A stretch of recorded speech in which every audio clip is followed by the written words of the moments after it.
The sun rose over London on a crisp autumn morning. The city buzzed with excitement as people lined the streets hours before the royal family was set to appear. Today marked the first major public event where all three royal children would take center stage without their parents guiding their every move. Prince James, now 13, stood in his room at the palace, looking at his reflection in the tall mirror. His royal blue suit had been perfectly tailored to his growing frame. He adjusted his tie for the third time, remembering his father's instructions. Stand tall, smile gently, and remember you represent more than yourself. Down the hall, 11-year-old Princess Charlotte twirled once in her simple yet elegant pale blue dress. Her hair had been styled in a neat half-up arrangement with a small diamond clip, a birthday gift from her grandmother. Charlotte practiced her royal wave in the mirror, making sure it was just right. Not too enthusiastic, not too stiff. In the room next door, 7-year-old Prince Louis struggled with the buttons of his waistcoat. A palace aide smiled and bent down to help him. "Are there going to be lots of people?" Louis asked, his eyes wide with uncertainty. "Yes, Your Highness," the aide replied kindly. "But you've done this before, just smaller events." "But James says this time is different," Louis whispered. "He says everyone will be watching us extra carefully." The three children met in the grand hallway where their nanny gave them final inspections. Prince James noticed his brother's nervous fidgeting and bent down to his level. "Remember what Father taught us," James said, straightening Louis's little tie. "We just need to be ourselves, but with good manners. And no silly faces," added Charlotte with a knowing smile, gently poking Louis's arm. The youngest prince had become famous for his animated expressions at public events. The children's secretary appeared, checking her watch. "5 minutes, Your Royal Highnesses. The cars are ready." Outside the palace gates, the crowd had grown enormous. People from across the country and tourists from around the world pressed against the barriers, hoping to catch a glimpse of the royal children who had captured hearts worldwide. "They've grown so much since we last saw them," remarked an older woman who had traveled 3 hours by train to be there. "I read that Prince James has started learning about government already," said another bystander. "Preparing to be king someday, even though that's years away." The sleek black royal cars pulled up to the entrance of the Natural History Museum, where the children would open a new children's science center named in honor of their grandfather. As the first car door opened, the crowd fell silent for a moment, then erupted in cheers. Prince James emerged first, his posture perfect as he surveyed the scene with calm eyes that betrayed just a hint of nervousness. He turned and offered his hand to his sister, who stepped out with practiced grace. Together, they helped Prince Louis from the car. The youngest royal blinked in the bright camera flashes, momentarily frozen. Charlotte noticed his hesitation and discreetly took his hand, giving it a reassuring squeeze. Louis looked up at his sister gratefully, then remembered his training. He stood straighter and smiled at the crowd. A collective awe rose from the onlookers as the three children stood together at the bottom of the museum steps. Without their parents beside them, they seemed suddenly older, more independent. "The future of the monarchy," whispered a royal correspondent into her microphone. "And by the looks of it, that future is in capable hands." Inside the Natural History Museum, the royal children moved with careful steps across the marble floor. Their shoes made soft clicking sounds that echoed in the grand entrance hall. Museum staff and special guests stood in neat lines, waiting to meet the young royals. Prince James led the way, remembering the briefing he had received. "Your Royal Highness, may I present Dr. Eleanor Wilson, the head of our science department," said the museum director, a tall man with round glasses. James extended his hand just as he had practiced. "It's a pleasure to meet you, Dr. Wilson. I've heard your new dinosaur exhibit is quite remarkable." His voice was clear and steady, though perhaps a touch higher than he would have liked. Charlotte followed her brother's example, shaking hands and making appropriate comments. She had memorized several facts about the museum to use in conversation. When introduced to a young female scientist, Charlotte's face lit up with genuine interest. "Do you really study bugs all day?" she asked, momentarily forgetting her formal training. The scientist laughed. "I do. Insects are some of the most fascinating creatures on our planet." Little Prince Louis stayed close to his siblings at first. His eyes were wide as he took in the enormous dinosaur skeleton towering above them in the main hall. When introduced to an elderly man with a cane, Louis remembered his manners and bowed his head slightly. "You look just like your grandfather when he was your age," the old man said kindly. "I met him when I was a young man." Louis smiled, pleased by the comparison. "Did he like dinosaurs too?" he asked. The royal children were then guided toward the new science center they would officially open. The space had been designed especially for children to learn about science through play and hands-on activities. Colorful displays and interactive exhibits filled the large room. The museum director handed a small pair of scissors to Prince James. "Would you do the honor of cutting the ribbon, Your Royal Highness?" James looked at his siblings. Without being told to, he motioned for them to join him. "I think we should all do it together," he said. The crowd of observers murmured approvingly at this thoughtful gesture. The three children stood side by side, holding the large scissors together. Cameras flashed as they cut the blue ribbon. The crowd applauded, and Prince Louis jumped slightly at the sudden noise. "Well done," Charlotte whispered to her brothers as they were led into the new center. For the next 30 minutes, the children were allowed to explore the exhibits. Though they knew cameras were watching, they gradually relaxed and showed genuine excitement.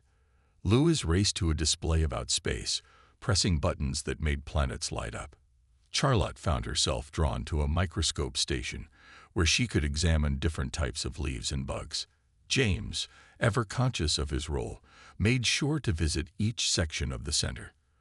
But when he reached a display about ocean creatures, his formal expression melted away. He pressed his face close to a tank of colorful fish, completely forgetting the cameras for a moment. A royal aide checked her watch and discreetly approached the children. 5 more minutes, she reminded them gently. Before leaving, the children were presented with small gifts. Science kits in beautiful wooden boxes with their names engraved on top.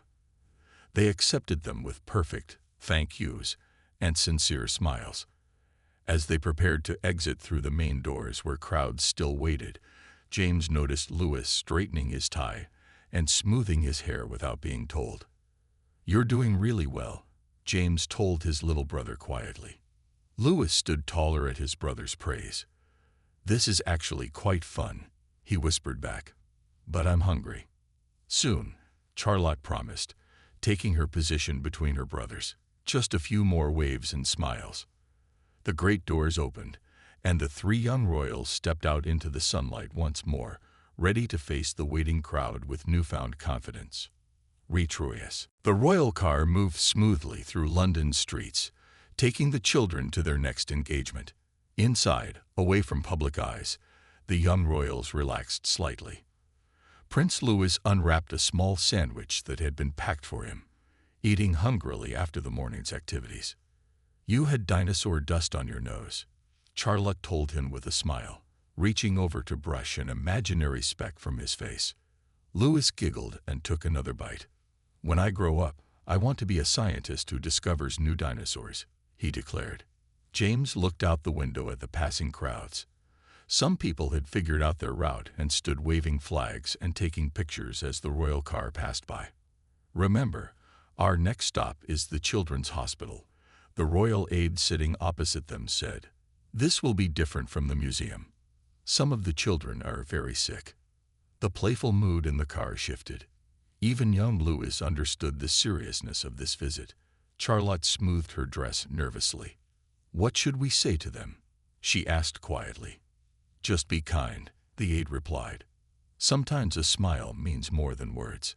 The children's hospital was a modern building with colorful paintings on its exterior walls. As the car pulled up to the entrance, hospital staff stood ready to greet them.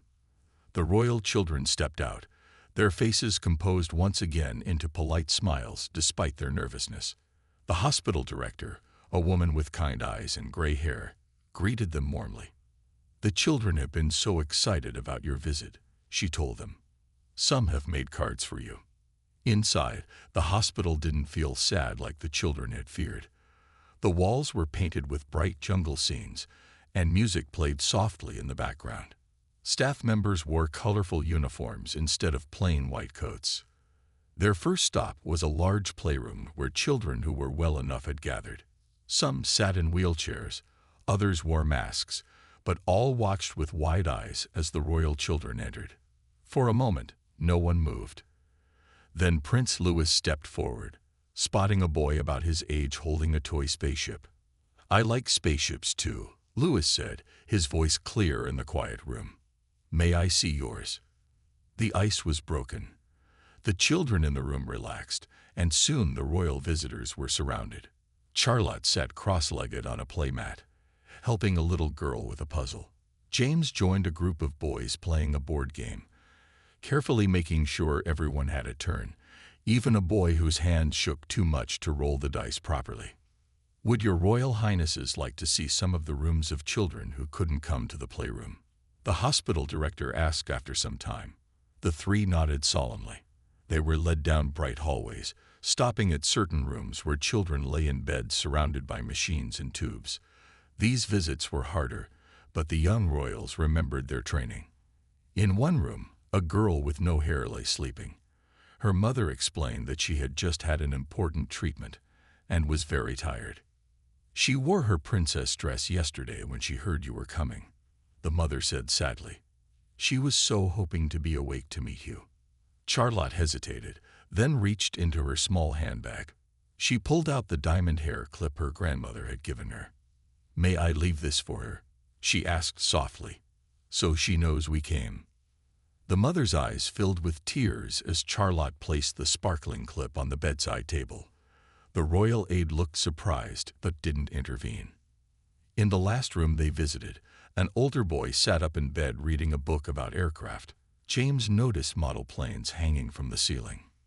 "Do you want to be a pilot?" James asked. The boy nodded.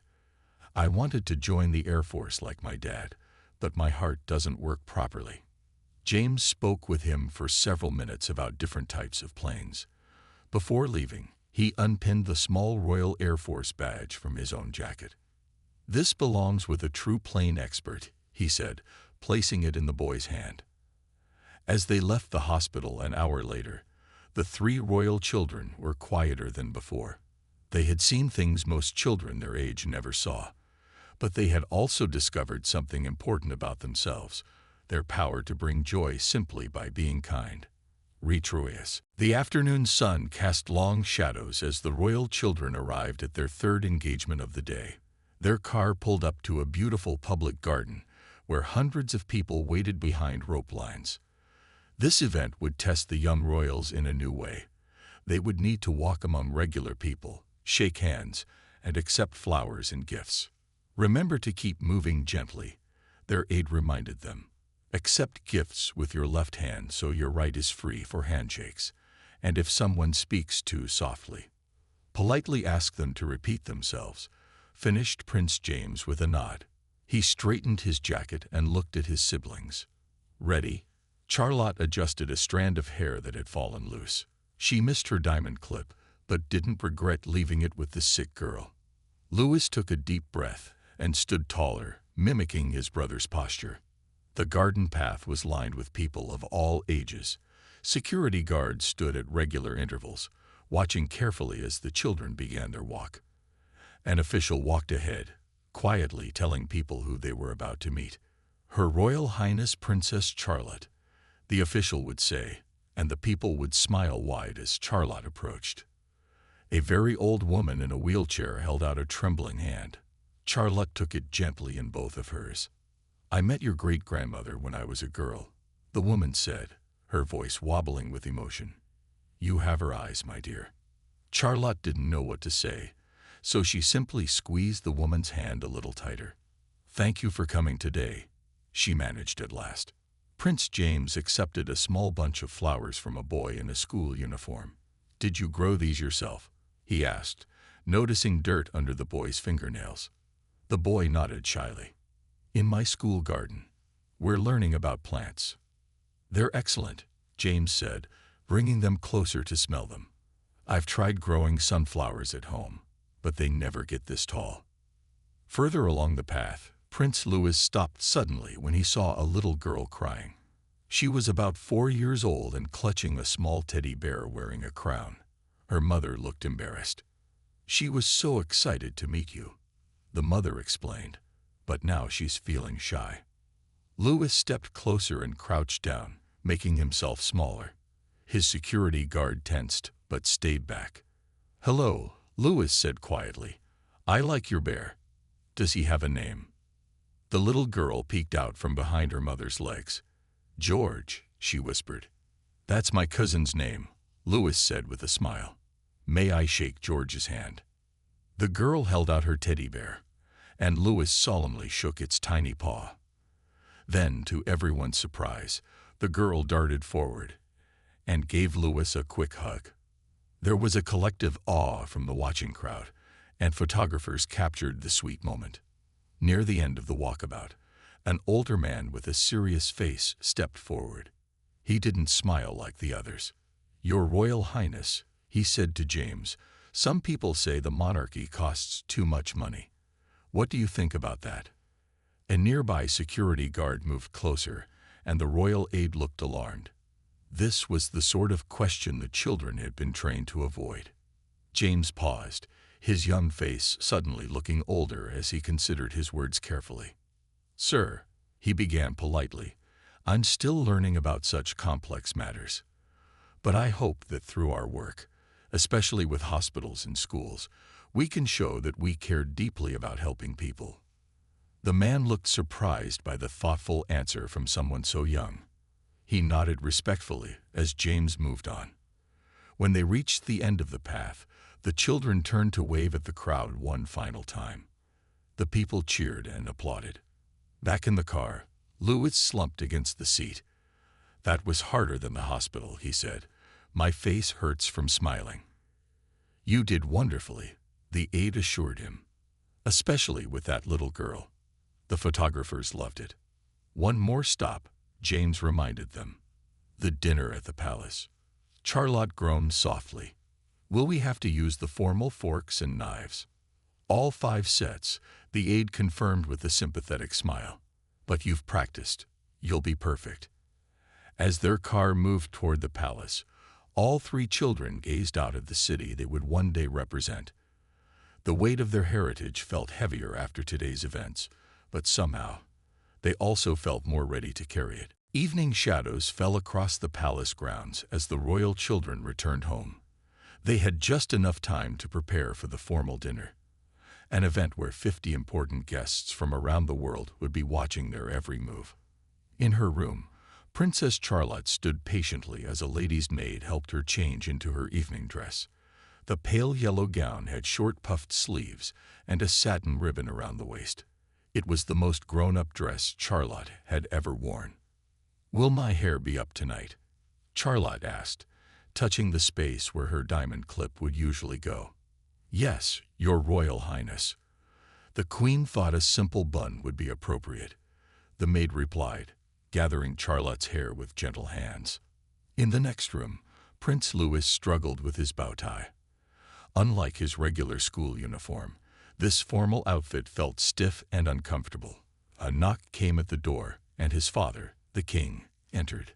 "Having trouble, son?" he asked with a warm smile. Louis nodded, his small fingers still tangled in the black silk. The king knelt down and expertly tied the bow tie. "I still remember when my father taught me how to do this," the king said. "I was about your age." "Did you hate wearing fancy clothes too?" Louis asked hopefully. The king laughed. "I did, but do you know what my father told me?" He lowered his voice to a whisper. "It's like wearing a costume for a play. You're still you inside, but for a few hours, you're playing the role of prince for all those people who have come to see you." Louis considered this new way of thinking, like pretending. "Something like that," the king said, straightening Louis's collar. "Just remember who you really are underneath." Meanwhile, Prince James stood on his balcony, taking a moment of quiet before the evening began. Below him, cars were arriving, bringing guests for the dinner. James watched as men in dark suits and women in colorful dresses walked up the palace steps. Among them were world leaders, famous scientists, and important business people. A knock at his door interrupted his thoughts. His mother, the queen, entered looking elegant in a deep blue gown and sparkling tiara. "How are you feeling, James?" she asked, joining him at the balcony. "A bit nervous," he admitted. "Mr. Peterson said I'll be seated between the Prime Minister's wife and the ambassador from Japan." The Queen nodded.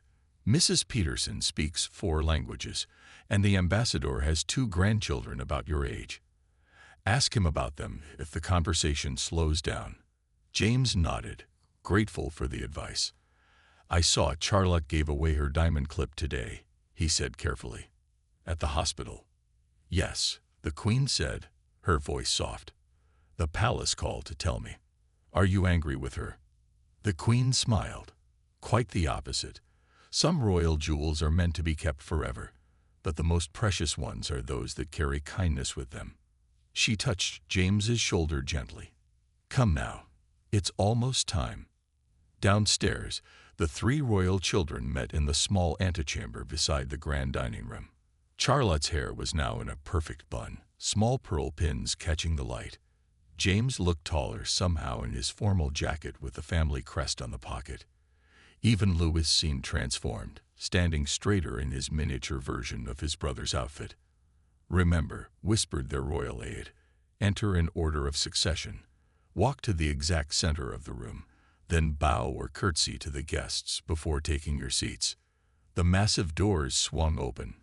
50 faces turned to watch as the royal children entered. The room fell silent. Prince James led the way, his face calm though his heart raced. Princess Charlotte followed, her yellow dress catching the light from the crystal chandeliers. Prince Louis came last, remembering to keep his steps measured and his chin up. They reached the middle of the room and, in perfect unison, executed their bow and curtsy. The guests broke into polite applause.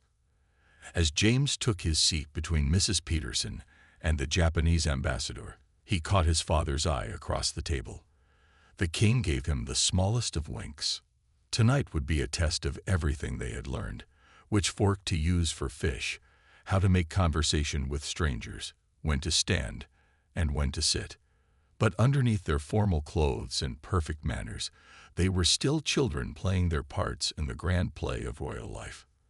And tonight, they were giving the performance of a lifetime. Retrouilles. The grand dining room glittered with light from a dozen chandeliers. Fine china plates and crystal glasses caught the light and sparkled like stars. Prince James sat very straight in his chair, remembering all his lessons about proper dining. "Have you visited Japan, Your Royal Highness?" asked the Japanese ambassador, a kind-faced man with silver hair. "Not yet, sir," James replied, carefully cutting a small piece of his fish with the correct knife. "But I've been reading about Japanese history. I find the samurai traditions very interesting." The ambassador smiled, pleased by the young prince's knowledge. "Perhaps one day you will visit. My grandchildren would be honored to show you around Tokyo." James remembered his mother's advice and asked about the ambassador's grandchildren. Soon, they were having a real conversation, not just polite small talk. Across the table, Princess Charlotte was seated between an important scientist and a famous artist. The scientist was talking about climate change using big words Charlotte didn't fully understand. "So you see, Your Royal Highness, the carbon emissions continue to affect global temperatures," the scientist explained. Charlotte nodded politely. She didn't want to seem stupid, but she also didn't want to pretend she understood when she didn't. "I'm still learning about climate science," she said honestly. "Could you explain what regular people like me can do to help?" The scientist looked surprised, then smiled warmly. "That's an excellent question." He began explaining simple actions that made sense to Charlotte. Meanwhile, at the far end of the table, Prince Louis was trying his best not to fidget. He was seated between his nanny and a duchess who kept pinching his cheek and calling him adorable. Louis wished people would talk to him like they talked to his brother and sister, not like he was a baby. When the third course arrived, Louis noticed the duchess was having trouble cutting her meat with her right hand. She kept trying, but her fingers seemed stiff. "May I help you?" Louis asked quietly, remembering his manners. The duchess looked embarrassed. "My arthritis makes this difficult sometimes," she admitted. Louis signaled to a footman who quickly came to assist. The duchess gave Louis a grateful smile. "You noticed when others didn't," she said. "That's a special quality in a prince." Halfway through the meal, disaster struck. As a waiter served dessert, his hand slipped, and a bowl of bright red fruit sauce tipped directly onto Princess Charlotte's pale yellow dress. There was a collective gasp around the table. Charlotte froze, feeling all eyes on her. The front of her beautiful dress was now stained with red, looking like a giant splash of paint. The waiter turned pale with horror. "I'm so deeply sorry, Your Royal Highness," he stammered, backing away. For a moment, Charlotte didn't know what to do. She could feel tears threatening to form in her eyes. Then she remembered something her grandmother once told her. A true royal shows grace under pressure. Charlotte took a deep breath and smiled at the trembling waiter. "It was an accident," she said clearly so everyone could hear. "And honestly, I think the dress looks more interesting now. Like modern art." She turned to the famous artist beside her. "Don't you agree?" The artist played along. "Absolutely. The contrast of red against yellow is quite striking, very avant-garde." Gentle laughter spread around the table, easing the tension. The Queen caught Charlotte's eye and gave her a proud nod. As coffee was served, the Prime Minister stood to make a speech. He spoke about the importance of the royal family and their work around the world. Then, to the children's surprise, he spoke directly about them. "Today, these young royals have shown us the future of the monarchy. Their poise, compassion, and natural dignity give us great confidence that our traditions are in good hands."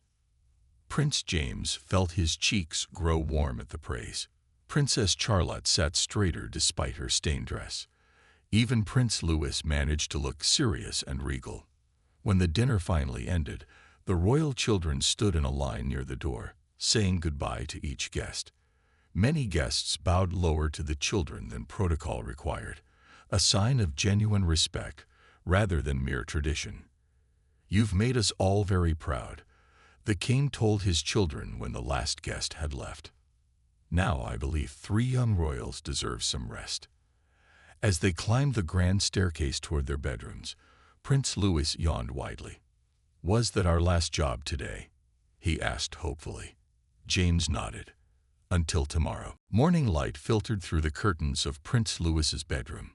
Unlike most days when servants would wake the royal children, today they were allowed to sleep in. Yesterday's events had tired them out completely. Louis blinked awake and stared at the ceiling.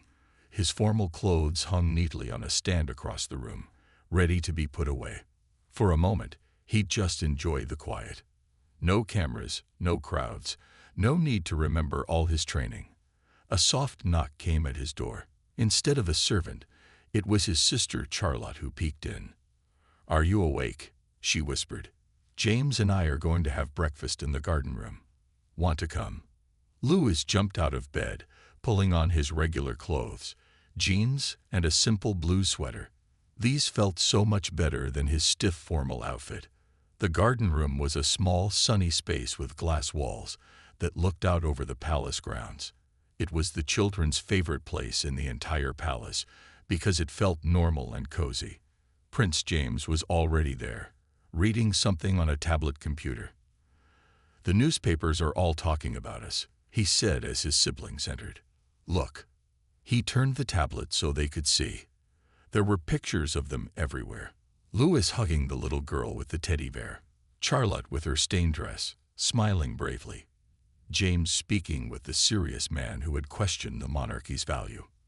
"The Daily Express is calling us, the 3 young hopes," James said, scrolling through more stories. A palace servant brought in breakfast, scrambled eggs, toast, and fruit. Unlike the formal dinner with its complicated rules, here the children could eat however they wanted.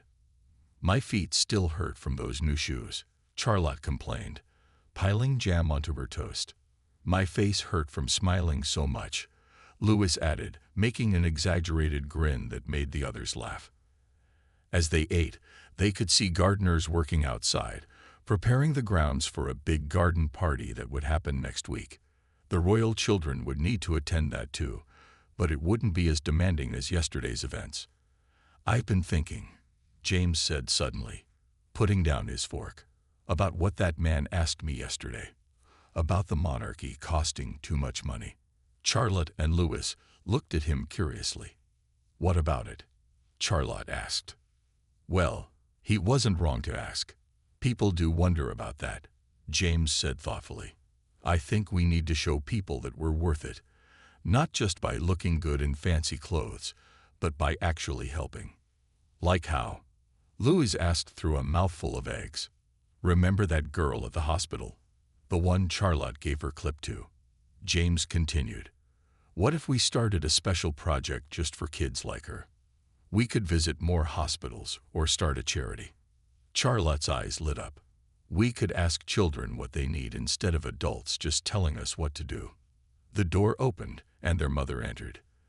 The Queen was dressed simply today in a casual outfit, looking more like a regular mom than the elegant royal from last night. "Good morning," she said, kissing each child on the head.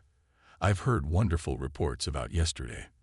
The Prime Minister called personally to say how impressed everyone was. "Mum," James said eagerly, "we've been talking about starting a project for sick children. Something that would be our own work, not just appearing at events." The Queen sat down with them, helping herself to a piece of toast. "Tell me more." As the children explained their idea, their excitement grew.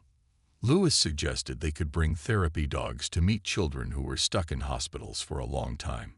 Charlotte thought they could create special activity boxes filled with games and art supplies. "These are excellent ideas," the Queen said proudly. "Being royal isn't just about looking the part. It's about finding ways to make people's lives better." A secretary appeared at the door, looking apologetic. "Your Majesty, the ambassador's call is scheduled in 10 minutes. The Queen nodded and stood up. "I have to work now, but we'll talk more about your project later. I think it's exactly what young royals should be doing." After she left, the three children continued eating and planning.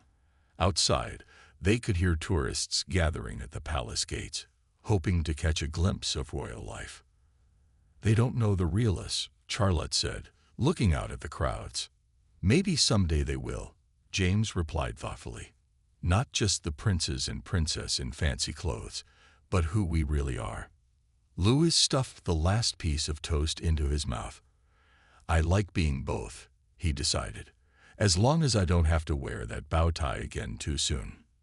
His siblings laughed, and for a moment, they were just three ordinary children enjoying breakfast together, the weight of the crown temporarily forgotten. Retroius. 2 weeks after their big day of public appearances, the royal children sat in a bright room at the palace. Large windows looked out over the gardens where roses bloomed in neat rows. This was not a formal meeting, but it was important. Prince James sat at the head of the small table, a notebook open in front of him. Princess Charlotte had her tablet computer ready to take notes. Even Prince Louis looked serious, his legs swinging under his chair as he tried to sit still. Across from them sat Miss Taylor, the Queen's most trusted charity advisor. She had gray-streaked hair pulled back in a simple style and kind eyes behind round glasses. "So," Miss Taylor said, looking at each child in turn, "your mother tells me you want to start your own royal project focused on helping children in hospitals." "Yes," James answered, sitting up straighter. "We've been thinking about it ever since our hospital visit." Charlotte added, "We want to do something real, not just have our pictures taken." Miss Taylor smiled. "That's admirable. But charity work takes planning and commitment. Are you prepared for that?" The three children nodded eagerly. "Very well," Miss Taylor said. "Let's start with your ideas." For the next hour, the children shared their thoughts while Miss Taylor listened carefully and made notes. Prince Louis described how sad the hospital rooms looked and suggested bringing artists to paint colorful pictures on the walls. Charlotte talked about creating special boxes filled with games, books, and art supplies for children who had to stay in hospitals for long periods. James had been researching on his computer. Some children miss an entire year of school because of illness, he explained. Maybe we could find ways to help them keep learning, even in hospital. Miss Taylor looked impressed. "These are excellent starting points. Now we need to think about what to call your project and how to make it happen." They discussed different names, writing suggestions on a large whiteboard. After much debate, they settled on the Royal Children's Sunshine Project. Because everyone needs a bit of sunshine, especially when they're stuck inside, Charlotte explained.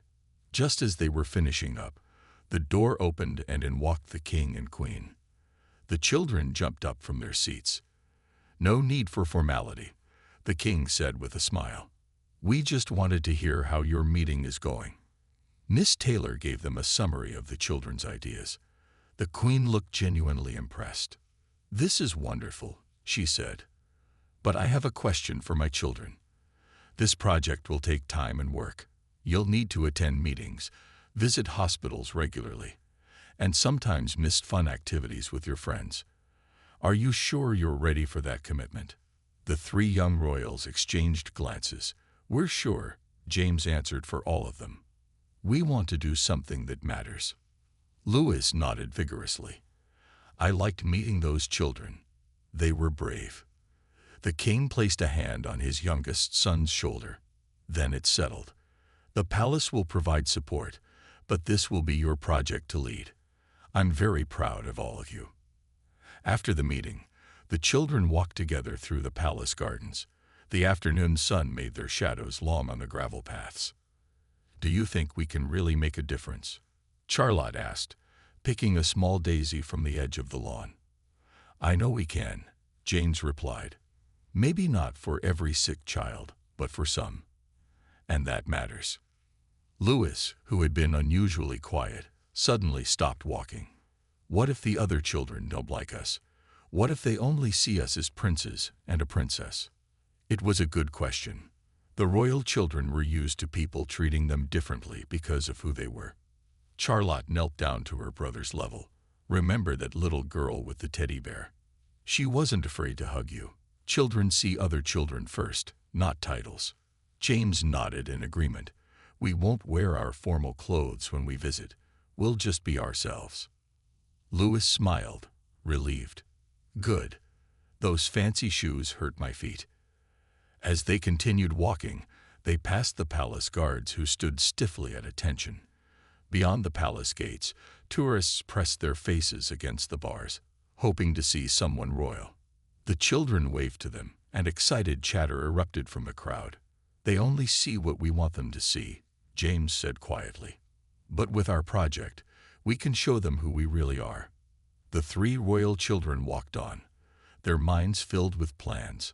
Tomorrow they would return to their lessons and royal duties, but today they had begun something new, something that was truly their own. 6 months had passed since the royal children had started their Sunshine Project.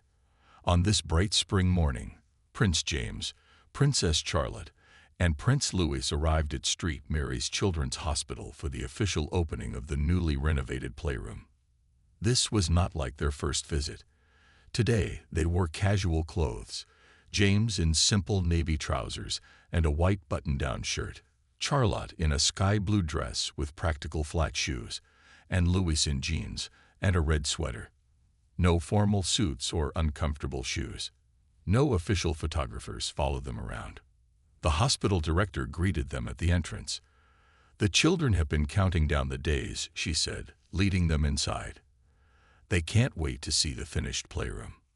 Over the past months, the royal children had raised money through charity events. They had asked artists to donate time and materials. They had even spent several weekends helping to paint the walls themselves, their clothes splattered with colorful paint. "Remember when Louis dropped the paint bucket?" Charlotte whispered to James as they walked down the corridor. James grinned. Father was so worried about the newspapers finding out, but Louis just grabbed a mop and cleaned it up himself. Louis heard them and smiled proudly. "I'm not just a prince who waves from balconies. I know how to use a mop." The playroom doors were closed. A large red ribbon stretched across them. A small crowd had gathered. Hospital staff, patients who could leave their beds, and a few carefully selected journalists. The hospital director handed the scissors to all three royal children. "Would you do the honors?" Together, they cut the ribbon. The doors swung open to reveal the transformed space. What had once been a plain room with a few plastic toys was now a wonderland. One wall had been painted as a forest scene with trees that seemed to grow up to the ceiling. Another showed an underwater world with smiling fish and friendly octopuses. Comfortable beanbags in bright colors were scattered around. Bookshelves filled with new books lined one wall. Art supplies were organized in colorful containers. A small stage area had puppets hanging ready for shows. But the most special feature was the ceiling. Hundreds of paper stars hung down, each one made by a child from the hospital. On each star was written a wish or a happy thought. The children in wheelchairs and hospital gowns gasped with delight. Even the doctors and nurses looked amazed. "This is better than my room at home," one little boy said, reaching for a toy car on a low shelf. Prince James stepped forward to speak. He had practiced his short speech many times. "This room belongs to all of you," he said simply. "We just helped make it happen. Every time you play here, remember that you are not alone. We care about you." Charlotte added, "And if you look up at the stars, you can read the happy thoughts of other children who were here before you." A small girl in a wheelchair raised her hand. "Did you really paint these walls yourselves?" "My mum said real princes and princesses don't know how to paint." Louis laughed. "We really did. I painted that funny-looking elephant over there." He pointed to a slightly wobbly gray shape with an extra-long trunk. The girl giggled. "It's the best elephant I've ever seen." For the next hour, the royal children played with the hospital patients. James helped build a giant tower of blocks. Charlotte read stories to a group of younger children. Louis organized a puppet show with 3 patients, making everyone laugh with his silly voices. No one stood on ceremony. No one bowed or curtsied. The royal children were simply friends to the hospital patients. As the visit came to an end, a nurse approached with a camera. "Could we take one picture for our hospital wall? The children would love to remember this day." The royal children gathered with the hospital patients. Instead of their usual posed smiles, they made funny faces at the count of 3. The resulting photo showed real joy, royal and non-royal children laughing together. Later, as they left the hospital, a reporter asked Prince James, "Is this project what you expected when you started it?" James looked at his siblings before answering. "It's better. We came to help other children, but they've helped us too. They've taught us what really matters." Charlotte nodded in agreement. Being royal isn't just about looking good in fancy clothes. It's about using our position to make a difference. Prince Louis, the youngest but perhaps the wisest, added, "and having fun while doing it." As their car pulled away, the 3 royal children waved at the hospital windows where small hands waved back. The future of the monarchy looked bright indeed, built on compassion, hard work, and the natural grace of 3 young royals who understood that true style came from the heart.